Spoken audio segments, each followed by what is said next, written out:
예, 여야 사당 어렵게 선거제 개편안 단일안에 합의했지만 추인 과정에서 내부 갈등이 표출되면서 패스트트랙까지 홈로가 예상이 됩니다. 이 새로운 선거제로 내년 총선을 치를 수 있을지 미지수입니다. 네, 오늘부터 나흘간 국회 대정부 질문이 시작됩니다. 첫날인 오늘은 정치 분야 대정부 질문이 진행될 예정입니다. 김현 전 국회의원 그리고 조혜진 전 국회의원과 함께 주요 정치권 뉴스를 정리해 보겠습니다. 네, 안녕하십니까? 어서 오십시오. 네.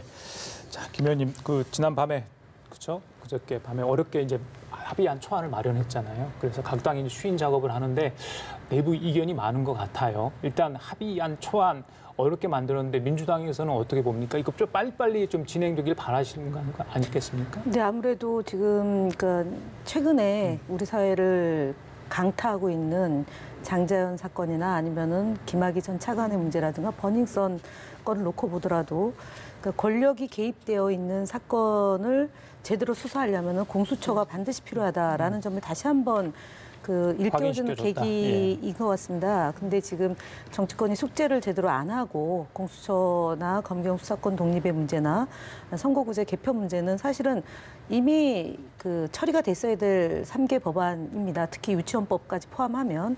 그래서 지금 이 문제가 이렇게까지 진통을 겪는 이유 중에 하나는 자유한국당이 지난해 12월 15일 날 여야 5당 대표가 합의한 사안입니다. 연동형 비례대표제를 도입하는 것과 그다음에 원포인트 개헌을 통한 권력구조 개편 얘기를 논의를 하기로 합의를 했는데 그 이후에 이제 학교 밖을 나간 거죠. 나경원 원내대표가. 그래서 사실은 그때도 이제 논의를 통해 가지고 김태우 전 특별감찰관 문제를 통해서 이제 운영위까지 소집을 했고 그럼에도 불구하고 또 다른 이유를 들고 또 나갔습니다. 그래서 결국은 지금 한국형 연동형 비례대표제에 대해서 여야 사당 대표가 합의를 했는데 이것은 소수의 의견도 반영하고요. 그다음 우리 사회가 안고 있는 사회적 약자의 비례성도 강화하고 더욱이 이제 소위 이제 야당에서는 거대 양당의 그런 이렇게 입김만 작용하는 정당 구조가 있다라는 지적을 오랫동안 해오지 않았습니까? 그래서 지난 2015년도 선관위에서도 2대1의 그 구조로 200대 100을 권고한 바가 있습니다. 그래서 저희 더불어민주당은 225석 대 75석으로 해서 비례성과 그다음에 지역주의의 타파, 그다음 소수 정당의 그 입장을 반영한 한국형 연동형 비례대표제에 대해서 오랫동안 얘기를 해왔던 것이고요. 야당에서 진통은 있을 수 있습니다. 왜냐하면은 인구 상한선과 하한선의 조정이 있기 때문에 없어지는 지역구나 통폐합이 되는 지역구가 있기 때문에 그렇죠. 논란이 있을 수는 있지만 그것도 잘 조정해서 석패율제가 도입이 되고 그다음에 소수의 그러니까 정당에서 어떻게 나머지 연동형 비례대표제를 활용하느냐에 따라서 지금 비례성이 강화되면서 또는 농촌 지역이나 이렇게 없어지는 지역에 대한 의석수 조정을 통해서 해소를 하면 될 문제다라고 봅니다. 바른미래당 내에서 일단은 선거제와 함께 통과시키려고 하는 개혁 법안들에 대해서 지금 불만 섞인 목소리가 많이 나오는 것 같아요. 이런 바른미래당 내부는 좀 어떻게 보고 계십니까? 선거제 개정 자체가 사실은 당을 떠나가지고 역대 선거 때마다 보면 굉장히 어려운 문제입니다. 지금 같은 경우는 특히 이제 연동형으로 할 경우에는 여야 사당이 합의한 대로 40% 연동형으로 하더라도 지역구에서 28개 의석을 없애야 되거든요. 그럼 그 여야 의원들이 다 포함되어 있는데 그 의원들뿐만 아니라 인접 지역 선거구도 같이 통폐합 조정 대상이기 때문에 실제 이해관계자는 거의 한 50명에서 한 80명 가까이도 될 수 있기 때문에 그 사람들 의견을 다 조율하는 게 굉장히 어렵습니다. 그때는 여야가 없어요. 자기 지역에 자기가 살아나는 게 최대한 목표이기 때문에 그 가운데서도 또 바른미래당하고 민주평화당 같은 경우에는 개별 의원들의 이해관계뿐만 아니라 당 차원에서 이해관계가 굉장한 시뮬레이션 결과에 따르면 굉장한 손실이 있는 걸로 되어 있거든요. 의석이 확 줄어드는 걸로 되어 있습니다. 정의당이 늘어나는 반면에 바른미래당하고 민주평화당은 확 줄어들게 되어 있고 바른미래당 같은 경우에는 그 안에서도 특히 이제 옛날 바른정당 출신 의원들, 정병구 의원을 비롯해가지고 또 유의동 원내 수석이라든가 지상욱 의원이라든가 또 오신환 총장도 약간 그런 쪽인 것 같고 바른정당 출신들이 사실은 좀 야성이 좀 강한 그런 입장인데다가 당 차원에서 의석이 확 줄어들죠. 거기다가 또 개별 의원 입장에서는 자기 지역구가 또 그 통폐합 대상에 잠재적으로 포함되어 있는 의원도 있습니다. 그런데도 불구하고 이제 그 의원들 입장에서는 원내대표가 여야 사당 합의를 하면서 자기들의 의견을 충분히 반영 안 하고 약간 독단적으로 했다.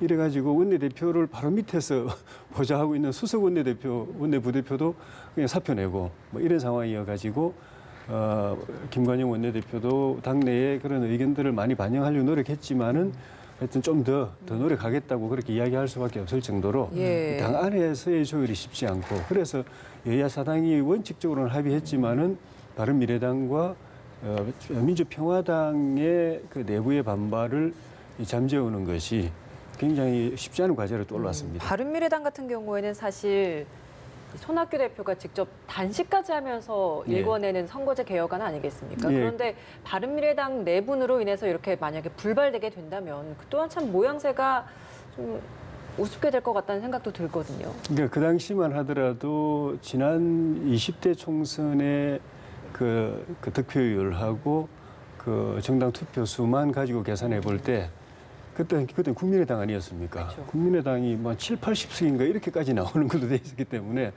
당대표를 맡고 있는 손학규 대표로서는 거기에 사활을 걸 수밖에 없는 무조건 관철해야 한 최소 50석 이상 다시 이제 회복할 수 있다고 그랬는데 지금 나와서 그동안 논의된 과정을 통해 가지고 시뮬레이션을 해보니까 영 반대로 나와버리니까 손 대표도 지금 굉장히 머쓱한 상황. 이걸 그대로 밀어붙였다가는 오히려 더 당이 어려워지는 상황이 될 수 있어 가지고 그래서 이런 문제가 생겼는데 연동형이라는 게 처음 도입하는 거니까 그 심상정 정개특위위원장도 그 산식을 가지고 구설에 휘말렸을 정도로 사실 굉장히 어렵습니다. 어떻게 하느냐에 따라서 예. 의석이 확 차이가 나기 때문에 꼭 반드시 계속 찬성만 할 수도 없고 계속 반대만 할 수도 없고 그걸 어떻게 조율해내느냐가 관건인 것 같습니다. 김 의원님, 그 패스트트랙 통과시키려면 바른미래당 협조가 있어야 되잖아요. 본회의까지 가더라도 만약 이 상태로 잘 된다 하더라도 그럼 바른미래당을 좀 설득할 수 있는 게 좀 있어야 할 텐데 그냥 자체 바른미래당 안에서 해결되길 좀 바라시는 건가요? 아니면 어떻게? 일단은 바른미래당 안에 바른정당 출신과 이제 국민의당 당 출신들이 나눠져 출신들이 있죠. 이제 존재하고 또 국민의당 출신 중에 이제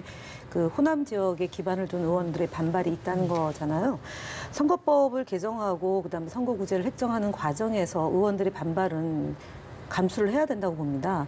이것이 그 개인의 유불리함으로 접근해서 우리가 가져가야 될 대의 명분을 훼손해서는 안 된다. 그러니까 그 비례성을 존중받아야 되는 거고, 그다음에 우리 사회의 소수자의 입장이 또 반영이 되는 게 비례성이고요. 그것이 그 헌법에 보장되어 있는 권리이자 정치인이란 반드시 그 의무도 다해야 된다라고 봅니다. 지금 28석이 줄어든다고 하지만 사실은 그 권역별 비례대표로 반영하고 그다음 석패율제가 도입되기 때문에 저는 그러니까 없어지는 것을 반영할 수 있는 충분한 제도적 장치가 있다라고 보여지고요. 무엇보다 중요한 것은 국회의원으로서는 어쨌든 공수처법이나 아니면은 검경수사권 독립 이런 대의 명분, 시대적 대의 명분을 관철시키기 위한 그 여야 정치인들의 한 목소리가 국회의원을 해야 되는 이유 중에 하나인 겁니다. 그래서 다음번 물론 그 21대에 국회의원으로 당선되는 것도 물론 중요하고 본인들의 그런 개인의 이해를 충족시키는 것도 중요하지만 보다 중요한 것은 국회의원으로서 왜 정치를 하는가에 대한 근본적 문제 제기를 할 때에 지금 그 자유한국당이 공수처법이나 검경수사권 독립 문제를 좌파 독재를 강화시키기 위한 수단이라고 얘기하는 얼토당토하는 주장을 하고 있지 않습니까? 나경원 원내대표가 정치권에 입문할 때 이회창 후보의 영입으로 아마 들어가셨을 거예요. 그때 이분도 공수처를 도입해야 된다는 주장을 하신 분이에요. 근데 본인의 입지에 따라서 본인의 위치에 따라서 이렇게 주장하는 것은 제가 볼 때는 매우 곤란하다라는 거고요. 지금 더욱 그 자유한국당에서 270명 그리고 국회의원 숫자를 줄이고 비례대표제를 없앤 것을 강구를 하고 있는 모양인데요. 본인이 비례대표 출신으로 정치인으로 성장했다면 비례대표를 없앤다는 얘기를 저렇게 쉽게 할 수는 없다. 그리고 여성, 청년, 장애인 그리고 우리 사회에서 목소리를 담아야 될 이 비례성을 그렇게 백지장 버리듯이 헌신짝 버리듯이 하는 것은 제가 볼 땐 자유한국당이 지금 당장에는 뭐 여론조사 수치로 이익을 얻을 수 있을지 모르겠지만 장기적 관점으로 놓고 보면은 의회주의의 폭거이자 헌법을 유린하는 그런 태도다라고 하는 점을 강조드립니다. 예. 네, 이렇게 지역구 선거구 획정안이 마련이 돼야 되는 상황인데 선거제 개편안이 지지부진해지다 보니까 이 또한 사실 또 늦어졌습니다. 다음 예. 달 15일까지로 또 기한을 다시 또 늦춰지게 됐는데 예. 사실 지금 상황대로라면 다음 달 15일이라도 이런 부분 확정되기 좀 어렵지 않을까라는 생각도 들거든요. 그럴 가능성이 굉장히 높죠. 그러니까 법에 따르면은 선거 내년에 한 4월 13일로 가정한다면은 1년 전에 선거구가 획정이 돼 가지고 그 선거구별로 선거운동을 1년간 이제 해서 출마를 하도록 네. 그렇게 돼 있고 그 획정하기 위한 선거구 획정위에다가 최소한 한 달 전에 그러니까 1년 13개월 전에 제출을 하도록 안을 제출을 하도록 돼 있는데 지금 제출 못 했죠. 그리고 지금 이런 식으로 가면은 다음 달 그 한 13일쯤까지 선거구를 획정하는 것도 거의 뭐 기대하기 어려운 상황이 것 같고요. 그리고 좋은 거는 아니지만 그러니까 첫째 13개월 전에 제출해야 된다는 그 규정은 이미 이제 그 위법 상황이 된 거고 늦어져 버리게 된 지금 거죠. 말씀하신 예. 대로 1년 전에 선거구 획정해야 된다는 것도 위법 상태가 될 가능성이 많아지는데 사실 바람직하지는 않지만은 역대 선거 때마다 선거구 획정은 1년 전에 돼야 된다는 그 규정이 지켜진 적이 거의 없어요. 그러니까 지난번 20대 때도 헌법재판 그 결과에 따라서 선거구 획정했는데 거의 연말에 됐었거든요. 네. 저 같은 경우도 개인적으로는 갑자기 합쳐져 놓으니까 전혀 연고가 없던 지역에 가서 활동하려다 보니까 얼굴을 알릴 수가 없습니다. 예. 저뿐만 아니라 선거구가 바뀐 지역은 대부분 다 그런 어려움을 겪었을 텐데 그래서 1년 전에는 바꿔놔라 그래야 가서 얼굴에도 알릴 거 아니냐 그랬는데 실제로는 두세 달 전에 확정하는 그런 일이 발생을 하는데 이 경우도 보면은 단순한 선거구 획정이 아니라 선거구 자체를 바꾸고 의석수 자체를 이제 바꾸고 그리고 의석을 산출하는 그 산출식 자체를 바꾸는 처음 하는 거기 때문에 여야 간에 합의가 잘 돼도 이 산식이 굉장히 복잡합니다. 그렇죠. 그런데 이해관계 충돌하죠. 결과적으로 보면은 과거보다도 선거구 획정 협상이 훨씬 더 어려운 과제를 좀 안고 있어가지고 좋은 건 아니지만은 좀 비관적으로 본다면 1년 내내 이어가지고 서로 실랑이 하다가 연말에 가서 뭐 어떤 합의를 이렇게 대충 절충안이 나오든지 아니면은 끝내 합의가 안 되어서 기존 선거구제로 가든지 그렇게 될 가능성도 상당히 높아 보입니다. 알겠습니다. 오늘부터 국회 대정부 질문이 있습니다. 오후 2시에 이제 본격적으로 열릴 텐데 나흘간이 진행이 되죠. 오늘 정치 분야가 있어요. 아무래도 방금 저희들이 이야기하고 있는 선거제 관련 질의가 좀 있을 것 같은데 쟁점 현안 뭐로 보십니까? 선거구제 문제는 어쨌든 다시 한번 말씀드리면 2018년 12월 15일 날 여야 5당 대표들이 모여서 연동형 비례대표제 도입에 대한 합의를 이미 본 바가 있습니다. 그렇기 때문에 지금 야당이 그러니까 자유한국당이 여야 4당에 대해서 공격하는 것 그러니까 이것은 제가 볼 때 오늘 대정부 질문 정치 분야 할 때 예. 여야의 공방이 치열하게 될 것이다라고 보여지고 예. 두 번째는 지금 일방적으로 의원 숫자를 줄이는 자유한국당의 주장이 얼마나 허구인가도 밝혀내는 그런 계기가 될 거다라고 봅니다. 무엇보다도 지금 그러니까 장자연 씨 사건, 그다음에 김학의 전 차관 사건, 그리고 버닝썬 사건을 둘러싼 검찰, 경찰, 국세청 이 권력기관의 그동안 은폐 의도, 그다음에 대형 언론사에 의한 사건을 어느 정도 문제가 심각했는지에 대해서 좀 드러나는 그런 대정부 질문이지 않을까 싶습니다. 특히 한교안 대표에 대해서 사전에 알고 있었냐, 모르고 있었냐라는 점에 대해서 본인은 몰랐다라고 부인을 하고 있지만 시점상 그다음에 장관으로서 재직 중에 벌어진 일을 과연 모를 수 있겠느냐라는 내용이 아마 집중돼서 저희 더불어민주당에서는 제기할 수도 있지 않을까 싶습니다. 야당에서는 좀 어떤 부분을 중점적으로 공세를 하면서 어떤 근거들을 좀 많이 제시를 할까요?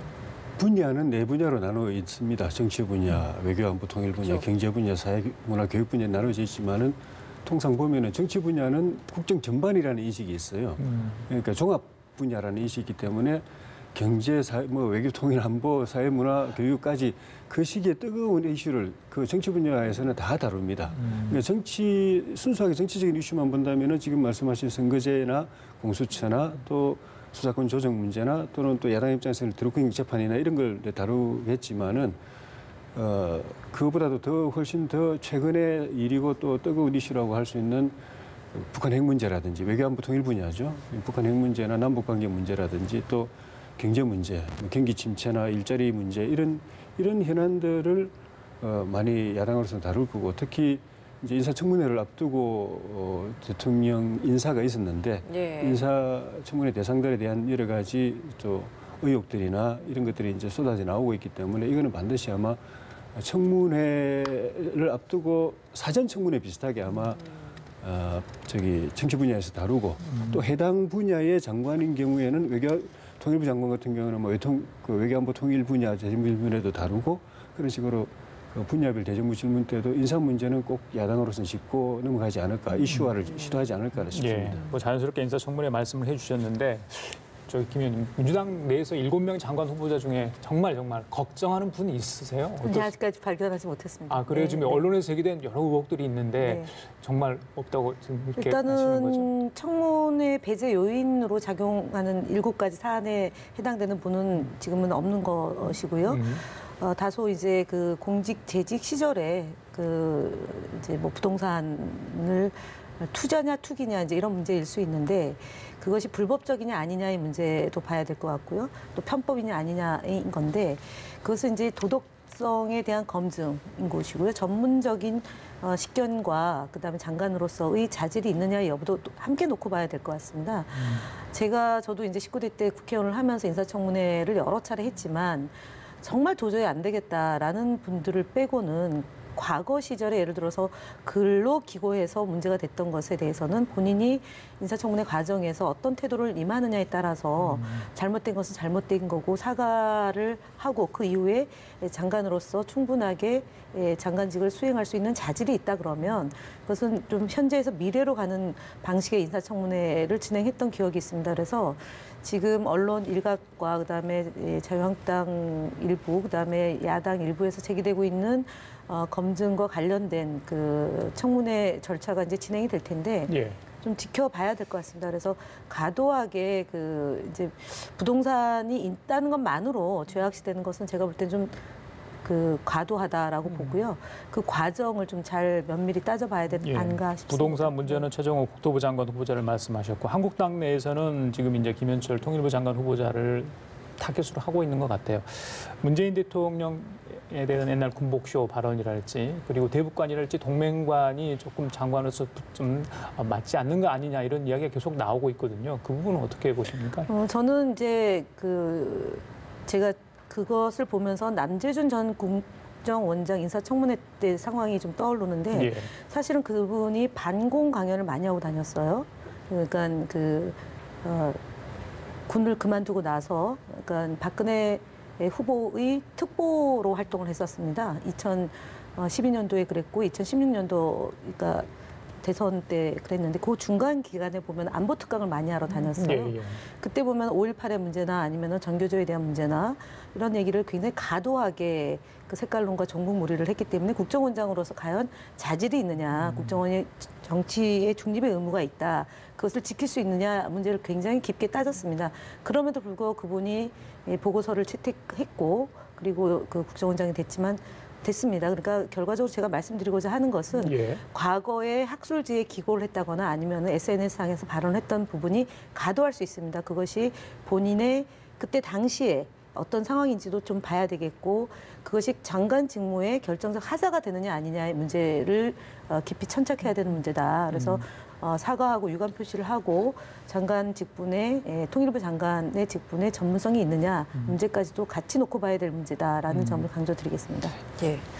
야당 입장도 궁금합니다.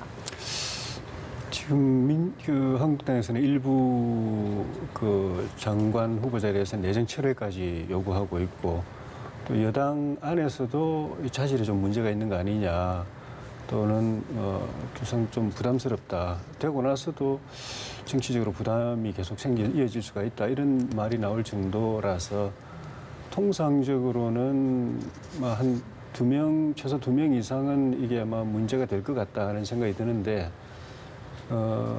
청와대에서 대변인이 이야기한 거는 우리 그거 다 알고 있었다.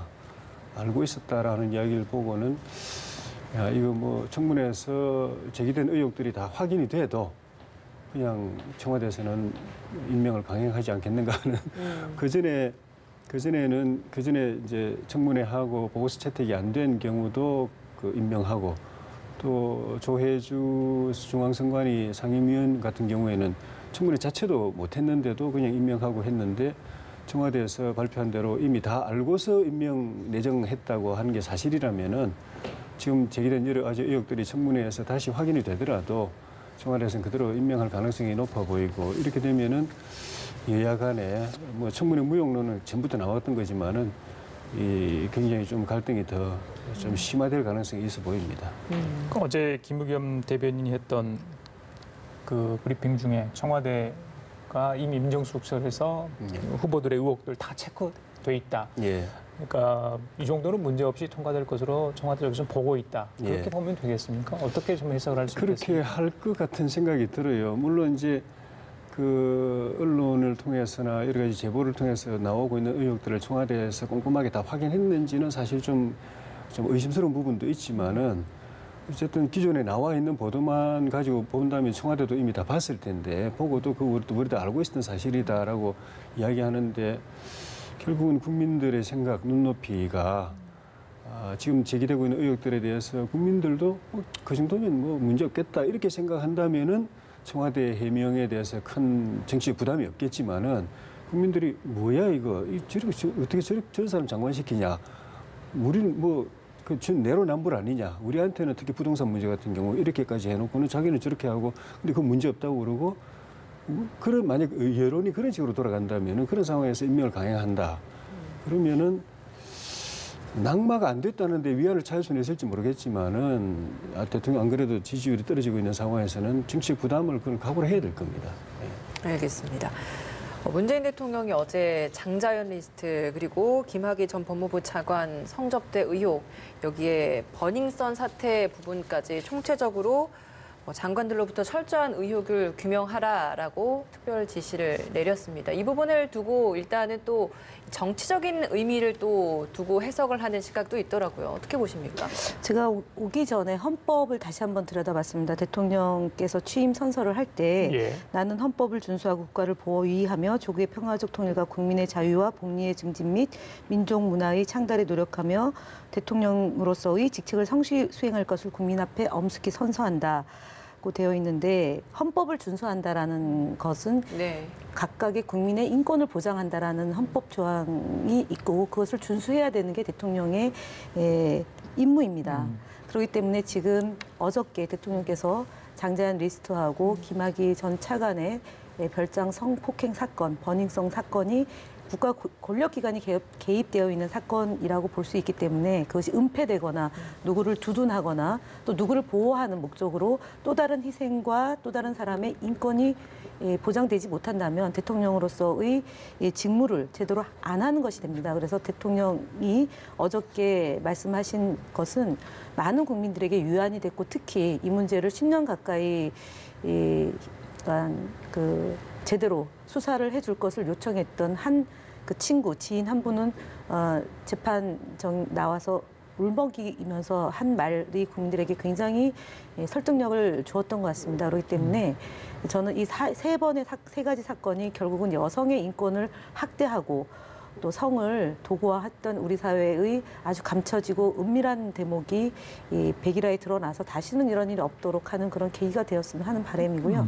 지금 특히 김학의 전 차관이 그 조사를 받으러 나오는 거에 불응하고 있는데 반드시 협조를 해야 된다고 보고요. 본인이 아니다라고 얘기해서 발뺌으로 끝날 문제는 아니다. 그리고 이미 민가병 경찰청장이 네. 나와서 식별이 가능하다라고 국회에서 발언을 한 겁니다. 그렇기 때문에 더 이상 예를 들어 박근혜 정부에서 비호 세력이 있었다면 문재인 정부에서는 비호 세력은 절대로 없고 국민의 힘으로 이 문제는 반드시 청산해야 되고 진실을 밝혀야 될 사안이기 때문에 더 이상 그늘에 가려서 또는 누군가의 힘을 빌어서 이 문제를 이용하려고 하면 안 될 거다. 특히 야당, 자유한국당이 이 문제를 가지고 대통령을 공격하는데요. 비호하는 세력이 공동 정범이다라는 국민의 여론을 의식해야 된다고 봅니다. 여당 쪽에서는 당시 외압이 있었는지 없었는지 그 황교안 대표 당시 법무부 장관이었죠. 곽상도 의원 민정수석이었기 때문에 관심을 좀 갖고 있는 것 같아요. 네, 예. 전반적으로 어제 또 대통령의 지시 그리고 여야의 지금 나오는 이야기들 어떻게 보고 계십니까? 좀 문제가 많다고 봅니다. 그러니까 사건 자체가 문제가 있는 경우에는 당연히 조사하고 진실을 규명해야죠. 그 지금 또 검찰, 그 경찰에서도 조사하고 있고 수사하고 있고. 그런데 대통령이 구체적 사건에 대해서 구체적 수사 지시를 하는 거는 저거는 헌법과 법률이 위반되는 행위거든요. 법무장관도 사건에 대해서 구체적으로 수사 지시를 못합니다. 검찰총장을 통해서 간접적으로는 할 수 있지만 네. 법에 그렇게 되어 있습니다. 그래서 야당에서 직권 남용이다 이렇게 이야기를 하고 있는데 저렇게 그 대통령이 직접적으로 그것도 굉장히 직설적인 표현을 했거든요. 뭐 부실 수사다 또는 은폐 의혹이 있다 또는 범죄 행위다라는 표현까지 있었습니다. 저렇게 되면은 검찰은요 수사에 폭이 없습니다. 무조건 저에 맞춰서 할 수밖에 없어요. 없어도 뭐 별건 수사를 하더라도 수사를 그에 맞춰서 하고 결국은 관계된 사람들을 기소를 안 할 수가 없을 거예요. 나중에 좀 두고 봐야 알겠지만 기소를 안 할 수가 없을 거예요.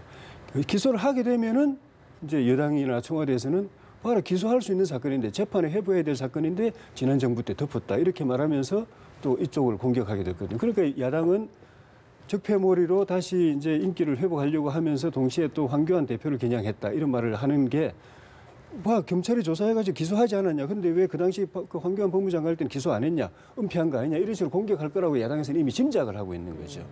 그래서 그렇게 의혹을 받게 되는 그 사건 진행 과정도 문제고 그걸 대통령이 직접 저렇게 공개적으로 사건의 성격을 딱 규정해가지고 부실 수사다, 은폐 의혹이 있다, 범죄 행위다 이렇게 말하는 건 저는 옳지도 않고 나중에 굉장히 문제가 될 수 있을 것 같아요. 그러니까 안 그래도 또 검찰 경찰이 아예 손 놓고 있다면은 법무장관을 통해서 왜 손 놓고 이제 수사하도록 해라 이렇게 간접적으로는 이야기할 수 있겠죠. 물론적인 차원에서. 그런데 공개적으로 직접적으로 사건에 대해서 사건 규정을 하면서 철저하게 조사하라 이렇게 말한 거는 두고두고 문제가 될 겁니다. 하나만 말씀드리면 조금 전에 김상교 그 최초의 피해자가 네, 신고를 폭행 했는데 사건이요. 네. 112로 신고했는데 도움받지 못했고 유사한 피해자가 다수 있다라고 얘기했습니다. 경찰이 제대로 수사하지 않은 사건임은 이미 밝혀졌기 때문에 조혜진 전 의원님이 우려하는 사항은 기우에 불과하다라는 점을 말씀드리겠습니다. 예, 어제 뭐 대통령도 그랬죠. 과거 정부의 일이라도 현 정부에서 밝혀내는 게 맞다 이렇게 이야기는 하긴 했습니다. 자, 지금까지 김현 전 의원, 조혜진 전 의원 두 분과 함께 나눠봤습니다. 말씀 감사합니다. 고맙습니다. 고맙습니다.